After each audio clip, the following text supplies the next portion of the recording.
የዚህ ሳምንት አነጋጋሪ ቪዲዮዎች የዚህ ልጅ ቅንነትና በጎ ምግባር በጣም አቅልና ቀልቤን እየገዛኝ ነው። ይሄ ልጅ በጣም ደግሞ የዚህ ልጅ በጣም ከፋ። በቃ ክብሩን እስከ ጥግ ድረስ ነው። በቃ ተነካለም ተገረሰሰ ነው የሚባለው። እርጉዝ ሆነሽ ስልክ ስትደውይለት ጥርቅም አድርጎሽ ከአዲስ አበባ ግራ ገብቶሽ አገርሽ የተፈጠርሽበት ምድር ላይ ሮጠሽ ሄደሽ እናትሽ ቤት ገብተሽ እናትሽን የአካባቢ ሰው ገምቷት ለዚህ ነው እንዴ አዲስ አበባ ሄደችው ይሄንን ይዛ መጣች ተብለሽ ያንቺ ሰዎች በሙሉ ባንቺ አንገታቸውን ደፍተው አንቺ ኬክ ጋብዚ። ሰበር አሁን የገባ ከሚስ ወርልድ ኢትዮጵያ እህት ግድያ ጋር በተያያዘ ያልተጠበቁ ሁለት ሰዎች በቁጥጥር ስር ዋሉ። ፎቶግራፋቸው ሁሉ ነገር እጃችን ገብቷል። ዝርዝሩን እንደሚከተለው አቀርብላችኋለሁ። ሰላም ጤና ይስጥልኝ ጋይስ፣ እንደምን ዋላችሁ እንደምን አመሻችሁ በያላችሁበት ጊዜና ሰዓት አቆጣጠር። እኔ እግዚአብሔር ይመስገን ደህና ነኝ።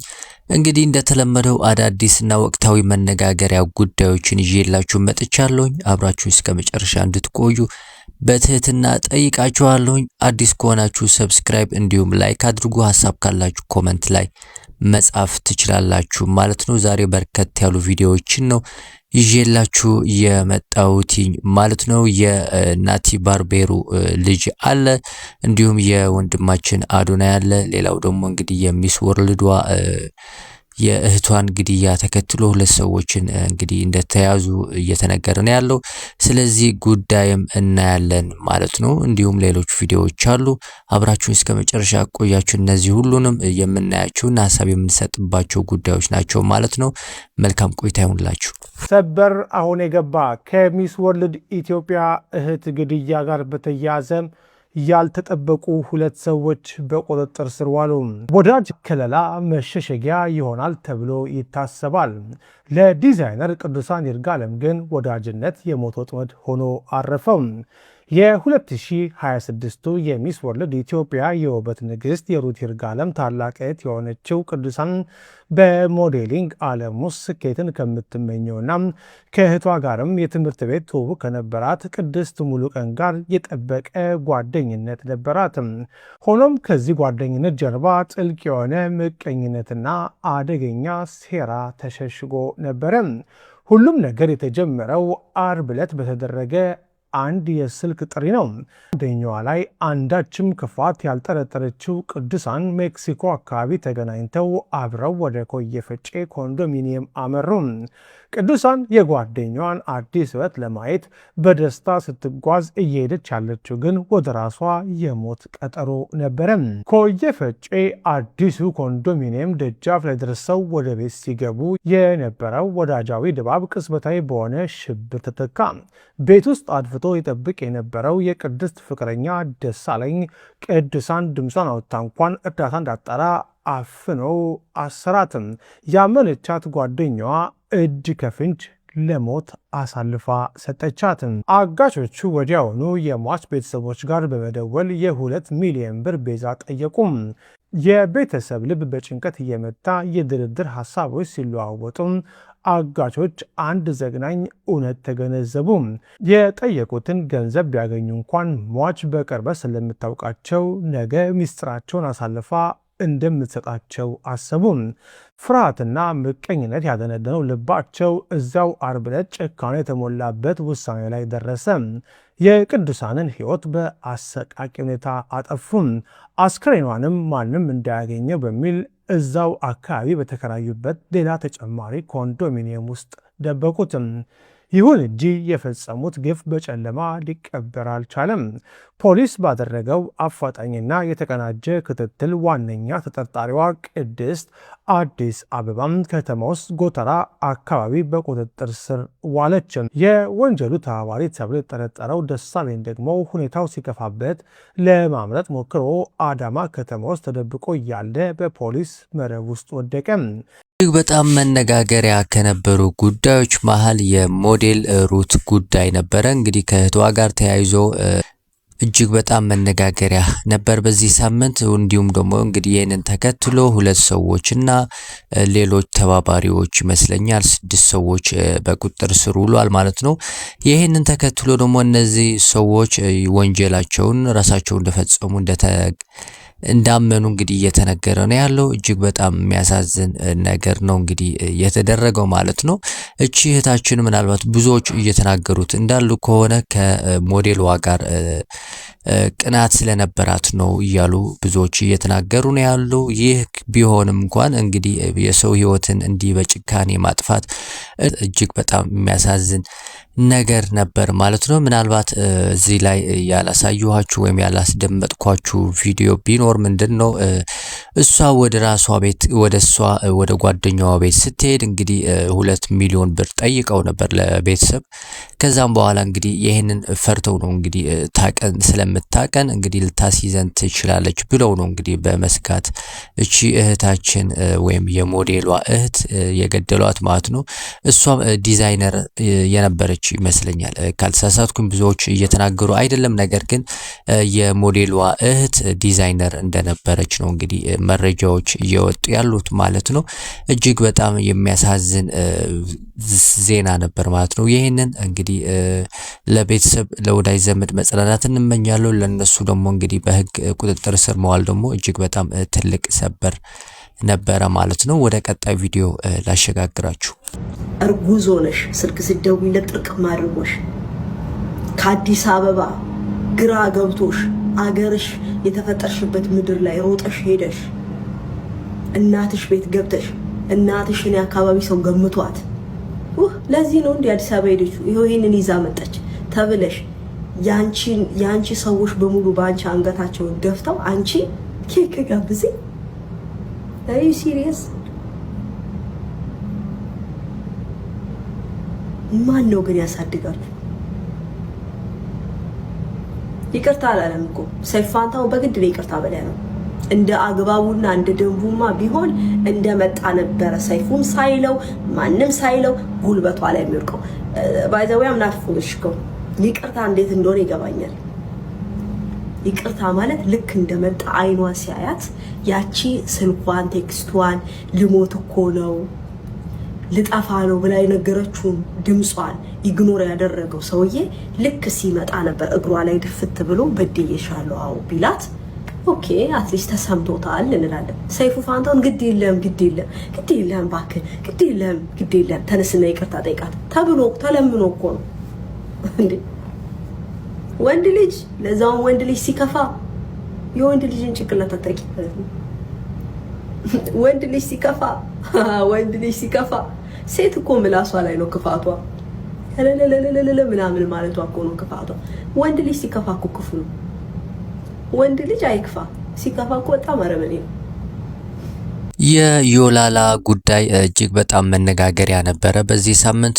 ብዙዎች ደግሞ እንግዲህ በዚህ ጉዳይ ላይ እየተቆጡ ይገኛሉ። በተለይ ደግሞ ሴት እህቶቻችን በዚህ ዙሪያ ላይ ብዙ ሀሳብ እየሰጡ ነው ያለው። አንዳንዶቹ ደግሞ ወንዶች ጥሩ ሀሳብ እየሰጡ ነበረ። ምናልባት ተመልክታችሁ ይሆናል ሌሎች ቪዲዮዎች። እንግዲህ ይሄንን ያመጣሁበት ምክንያት እዚህ ላይ ምናልባት ወንዱ ልጅ ጋር የነበረው የይቅርታውን መንገድ ከተመለከታችሁት እሱ እንግዲህ ደብሮት ነበረ። እሷን ይቅርታ ለማለት ሳይሆን ካጠፋው በደል አንጻር ይመስለኛል ይቅርታ ማለቱ ትንሽ የከበደው እንጂ ይቅርታ ማለቱን ስላልፈለገ አይደለም። እንደዛ ሰይፉ ፋንታሁን ግድ የለም ይቅር በላትና ይቅር እንደምትልህ እርግጠኛ ነኝ ብሎ የተናገረው እንጂ ሆን ብሎ ወይም ፈልጎ አይደለም። ይቅርታ ላለማለት ፈልጎ አይደለም እንደዛ ያደረገው። ነገር ግን እሷ ጋር ያየሁትኝ እኔም ትንሽ ከበድ ያለ ነገር ቢኖር ምንድነው እቺ እህታችን እጅግ በጣም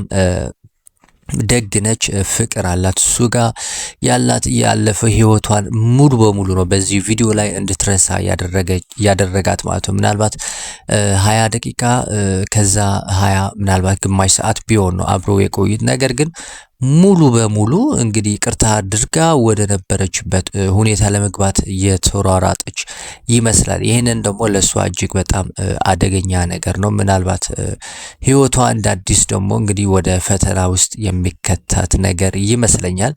ነገር ግን እንግዲህ እዚህ ጉዳይ ላይ ምንም ማድረግ አንችልም እኛ ባለንበት ሀሳብ ከመስጠት ውጭ ማለት ነው። እና እንግዲህ ብዙ ሰዎች እየተቆጡ ይገኛሉ ማለት ነው እቺ እህታችን ላይ ማለት ነው። እንግዲህ ፍቅር ራሷ እንደተናገረችው ፍቅር እውር ነው ብላለች። ለሷ ፍቅር እውር ሆኗል። ምናልባት ልጅም ስለሆነች ሊሆን ይችላል። እና እጅግ በጣም አነጋጋሪ የነበረ ጉዳይ ነበር። ይህንን ቪዲዮ እናንተ እንዴት ትመለከቱታላችሁ? ይህንን ነገር የእናንተ ሀሳብ ኮመንት ላይ መጻፍ ትችላላችሁ። እኔ እንግዲህ እንደተናገርኩት ነው። እቺ ልጅ እንዲህ ካለች እንግዲህ እጅግ በጣም መጥፎ ሁኔታ ላይ ልትገባ ትችላለች። በስሜት ተገፋፍቶ ያልሆነ ነገር ሊያደርጉ ሌላ ልጅም ሊጨምሩ ስለሚችሉ ማለት ነው። እና ይሄንን ይመስላል። ሌላው የወንድማችን አዶናይ ጉዳይ አለ። እንግዲህ አዶናይ ወንድማችን እጅግ በጣም መነጋገሪያ ነበረ። በዚህ ሳምንት ህፃኑ ልጅ ጋር በአርባ ምንጭ ያገኘው ህፃን ልጅ ጋር ተያይዞ ብዙ ሰዎች ሀሳብ እየሰጡ ነው ያሉት። እስኪ አንድ ቪዲዮ ላሳያችሁ። የዚህ ልጅ ቅንነትና በጎ ምግባር በጣም ይሄ አቅልና ቀልቤን እየገዛኝ ነው። ምንም ነገር ማድረግ አልችልም፣ አንድ ነገር ግን ማድረግ እችላለሁ። አዶናይ ሰው ለማገዝ ለመርዳት በሚንቀሳቀስበት በሚሰራው ቪዲዮዎችን በሙሉ ላይክ እና ሪፖስት በማድረግ ለራሴ ታማኝ ሆናለሁ። ልክ ቪዲዮ ሲደርሰኝ ሪፖስት አደርጋለሁ፣ ላይክ አደርጋለሁ፣ ሼር አደርጋለሁ፣ ሪፖስት አደርጋለሁ። በቃ በሌላ በምንም ላግዘውና ልረዳው የምችለው ነገር የለም። በአንድ ሰው ላይ ቢዝነስ መስራትና ካለህ ነገር ከፍለህ መስጠት ሁለት የተለያዩ ነገሮች ናቸው። ይሄ ልጅ ካለው ነው እየቀነሰ የሚሰጠው፣ ካለው ነው እየቀነሰ የሚያደርገው።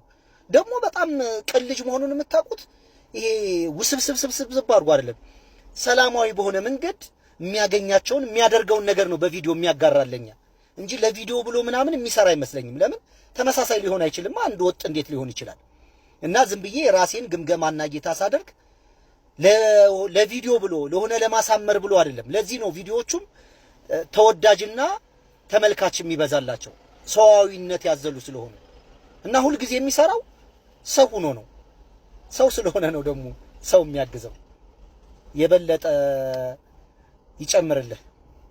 አዶናይ በዚህ ሳምንት እጅግ በጣም መነጋገሪያ የነበረ ነገር አድርጓል። ይህ ደግሞ ከህፃኑ ልጅ ጋር አርባ ምንጭ ካገኘው ልጅ ጋር ተያይዞ እንግዲህ ብዙ ሰዎች ቪዲዮ እየሰሩ ነበረ። እኔም አግዘዋለሁ ብሎ ነበር። አዶናይ እንግዲህ ከአባቱ ጋር ተገናኝተው ቪዲዮ ለቋል ማለት ነው። እሱ እጅግ በጣም የሚያስደስት ነገር ነው። ለአባቱ ሞባይል ገዝቶሎታል፣ ልብስም ገዝቶላቸዋል ሁለቱንም ማለት ነው። እንግዲህ ትልቅ ነገር እንደሚያደርግላቸው እናምናለን ማለት ነው። ከሱ ከአዶናይ አንጻር ማለት ነው፣ የአቅሙን ማለቴ ነው።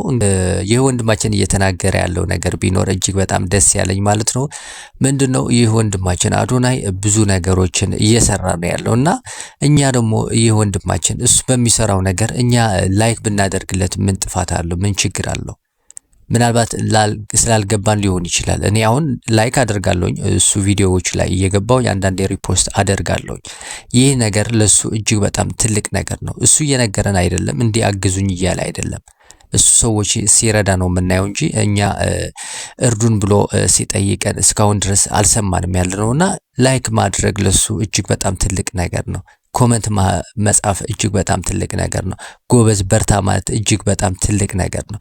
ለሱ ለማገዝና ለማበረታታት ማለት ነውና ይህ ወንድማችን እጅግ በጣም ደስ የሚል ሐሳብ ነበረ የሰጠው ማለት ነው። እና እጅግ በጣም ትልቅ መልእክት ነው ያስተላለፈው ማለት ነው። ቀጣዩ ቪዲዮ አሸጋግራችኋለሁ። ሰላም እንዴት ናችሁ? ይሄን ቪዲዮ አይቼ ማለት ነው ትንሽ ታበሳጭቼ የመጣሁት ወላሂ ናቲ በጣም እያሳዘነኝ ነው። ወላሂ በጣም የሆነ በዛ እሱ ላይ የሆኑ ያሉት ነገሮች በጣም በዙ። አንዳንዴ ፕራንክና ሪያሊቲ ሾው ላይ የምትሰሩ ሰዎች ይሄ የዩቲዩብ ቪዲዮን ቲክቶክም ቢሆን ማለት ነው በምትሰሩበት ሰው ላይ ነገ ህይወቱ ላይ ምን ሊፈጠር ይችላል የሚለው ለምንድን ነው የማታስቡት? ለምን የሰውን የዋህነት ለጥቅማችሁ ታውሉታላችሁ? ቪዲዮን ይሄ ወይ ፕራንኩን አይታችሁት ከሆነ ማለት ነው በጣም ናቲ ደንግጧል፣ ፈርቷል ምናምን ይሄን የሚያይ ሰው እኮ ብዙ ጅል ሰው አለ። መቼስ ቤቱ ተቀምጦ የሚውለው አይነት ሰው አይደለም። ስራ ይሰራል ምናምን፣ መንገድ ይሄዳል። መንገድ ላይ ቢተናኮሉት ለምን ያህን አታስቡም? ወንድ ልጅ እኮ ነው፣ ክብር አለው። እኔ ወላሂ ውይ ቢስሚላህ በጣም ተበሳጭቻለሁ። ሶሻል ሚዲያን ጅልም ብልጥም ይጠቀመዋል። ኦኬ፣ ግን ጅልም ብልጥም ነው የሚያየው። እኔ ቪዲዮ ናይቼ በጣም ነው ልጁ ያሳዘነኝ። የሆነ እሱ ላይ የሚሰነዘሩት ነገሮች በጣም በዛ። ይሄ ቅጡን ያጣ ፕራንክ ነው ኖርማሊ። እና ፕሊዝ ኮንተንት ክሬት የምታደርጉም ዩቲዩብ ምናምን የምትሰሩም ሰዎች ለማሰብ ሞክሩ። በወንድማችን ናቲ ባርበር ጉዳይ ትልቅ መነጋገሪያ ነበረ። እሱም በዚህ ሳምንት ማለት ነው።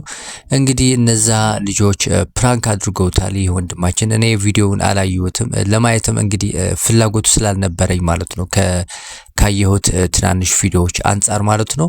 እንግዲህ ብዙ ሰዎች ይህንን ቪዲዮ አይቶ ብዙ ቁጣ እያስነሱ ነው ያሉ። ልጁን ደግሞ ናቲን እንግዲህ በህግ እንዲጠይቃቸው ብዙ ሰዎች እየተናገሩ ነው ያሉት ማለት ነው። እኔም በበኩሌ በነገራችን ላይ ይህ ወንድማችን ይህ ነገር ተሰምቶት ከሆነ ነው የራሱ ፍላጎት ስለሆነ ይህንን ነገር በህግ ማስጠየቅ ያለበት ይመስለኛል። ካሁን በኋላ ናቲ በእንደዚህ አይነት መንገድ እኔ በበኩሌ ማየት አልፈልግም። ምክንያቱም የወንድማችን ብዙ ሰዎች ነው እየቀለዱበት ያሉ፣ ብዙ ሚም ይሰራበታል። ሚም መሰራቱ ችግር የለውም፣ ምናልባት ቫይራል ሊያወጣ የሚችል ነገር ነው። ግን እጅግ በጣም በዛ። ልጁም ደግሞ እጅግ በጣም ሊጎዳው ስለሚችል ማለት ነው። እንዴ ይሄ ወንድማችን ራሱ ቢያጠፋ ምንድነው የምንለው?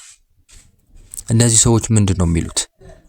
እንዴ ትልቅ ነገር ነው። ከማንም ሰው በላይ የወንድማችን ትልቅ ነገር እየሰራ ነው ያለው። ሶሻል ሚዲያ ላይ ተጽዕኖ ፈጣሪ ከሆኑ ሰዎች መሃል ነውና እጅግ በጣም የሚያሳፍርና የሚያሳዝን ቪዲዮ ነበር እንግዲህ የተመለከትነው። እናንተ እዚህ ቪዲዮ ላይ ምን ትላላችሁ? ያላችሁን ሐሳብና አስተያየት ኮሜንት ላይ መጻፍ ትችላላችሁ ማለት ነው። እስኪ አንድ ቪዲዮ ደግሞ ልጋብዛችሁ፣ ስለ ናቲ ጉዳይ ነው። እሱን ልጋብዛችሁና እኔ እዚህ ላይ እሰናበታለሁኝ ማለት ነው። አዲስ ከሆናችሁ ሰብስክራይብ እንዲሁም ላይክ አድርጉ። ሐሳብ ካላችሁ ኮሜንት ላይ መጻፍ ትችላላችሁ ማለት ነው። ሰላም ጤና ይስጥልኝ። ሰዎች ወንድ ልጅ ክብሩን የሚነካ ነገር ስታደርጉ በቀሉ የከፋ ነው። ይሄ ልጅ በጣም ደግሞ የዚህ ደግሞ በጣም ከፋ። በቃ ክብሩን እስከ ጥግ ድረስ ነው። በቃ ተነካለም ተገረሰሰ ነው ይባላል መዳይለም። እና አያሳዝናችሁም ወይ ነው? ይሄ ልጅ ነገ ከነገ ወዲያ አስተሳሰቡ ወደ የማይሆን ነገር ቀይሮ አግሬሲቭ ጨካኝ ሆኖ መጥፎ ነገሮች ሰው ላይ ቢያደርግ ተጠያቂው ማን ነው? በቃ በሚመሮች ከዱላ ያላነሰ እንትን ያረፈበት በማህበረሰቡ የተፈጠረው ነገር እንደገና አሁን ደግሞ ጭራሽ ፍራንክ ብለው የማይመስል ነገር በቃ ማለት ፍራንኩ ጥሩ ነው ደስ ይላል ምናምን ነገር ግን እሱ ላይ ባይሆን ደግሞ ሞር ደስ ይላል። በቃ ይሄ በጣም ምስኪን ይሄ እግዚአብሔር በግ እኮ ይሄ በጣም አንጀት የሚበላኝ ምስኪን ልጅ አሁን ላይ ማለት ነው። እና ከዚህ በኋላ ከህዝብ ጋር የምትጣሉት እዚህ ልጅ ላይ ለምታደርጉት ነገር ማለት እኔ በተለይ ጣላችኋለሁ። እኔ ራሱ እኔ በጣም አንጀት እየበላኝ ለሙያው በዚህ ደረጃ ዋጋ መክፈል ማለት አስቡት። ማን ነው እሱ በሙያው ላይ እንደዚህ ሲገፋ ጥሩ አይደል እንዴ ሁሉም የሚወጣው እንዴ? ይሄ እግዚአብሔር ካለ በስተቀር ይሄንን ትከሻ ማንም ሰው አይሰጣችሁም። እና የዚህ ልጅ ከዚህ ልጅ ብዙ ነገር እንማራለን። ገና ነገ ከነገ ወዲያ ደግሞ በኢትዮጵያ ውስጥ አይደለም በዓለም አቀፍ ትልቅ የፀጉር ቤት እንግዲህ ይኖራል። ይሄ ልክ አሁን የሆቴሎች ይሄና 5 ስታር ማን እንደሚባለው 5 ስታር የሆነ ፀጉር ቤት ይከፍት ይችላልና ይሄ ልጅ ባካችሁን ሪስፔክት አድርጉት፣ አክብሩት በደንብ በቃ ከዚህ በኋላ እረፉ። እና ናቲ በጣም ትችላለህ። እግዚአብሔር የሚገርም የሚችል ቻይ የሆነ ትከሻ ሰጥቷል። እና አይዞ ለማለት ነው። እና አታብዙት፣ በቃ ተፋዙት። ይሄ ልጅ ባካችሁ ለማለት